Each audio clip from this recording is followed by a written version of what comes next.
Kuya, para ho. Miss Englishero yung driver. Yeah, that's right. Kuya, let's end this. Kuya, enough. Kuya, halt.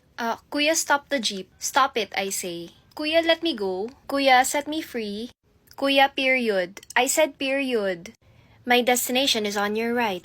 Eject me here. Eject me here. Cancel subscription. Kuya, no more. No more. I don't wanna do this anymore. Kuya, good night na. Good night. Release me. Kuya, I gotta go my own way.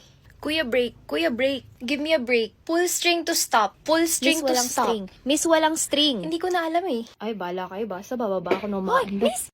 People been looking at me. I'm just like, what you looking at, stranger? Repeat after me. I can do this. I can do this. I'm ready to burn some calories. I'm ready to burn some calories. I'm done eating fast food and drinking alcohol. I'm ready to burn some calories. All right. I learned it from a housekeeper I follow on So, TikTok. kunin natin yung isang gilid.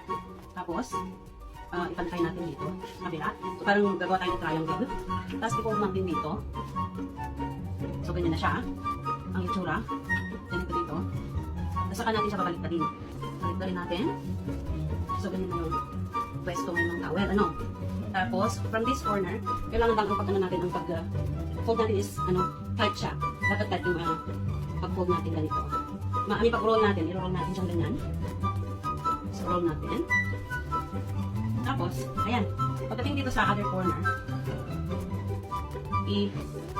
susuktik natin yan dito. Susuktok natin dito sa isang corner. Ganyan. So, ayan. Maganda na yung pag-fold ng towels. At pwede mo na siyang i-store anywhere. Kahit doon lang sa ibabaw ng inyong bathtub. Kung may bathtub tayo or kung wala naman, doon lang sa inyong mga drawers or kung saan ninyo itinatago yung mga towels nyo.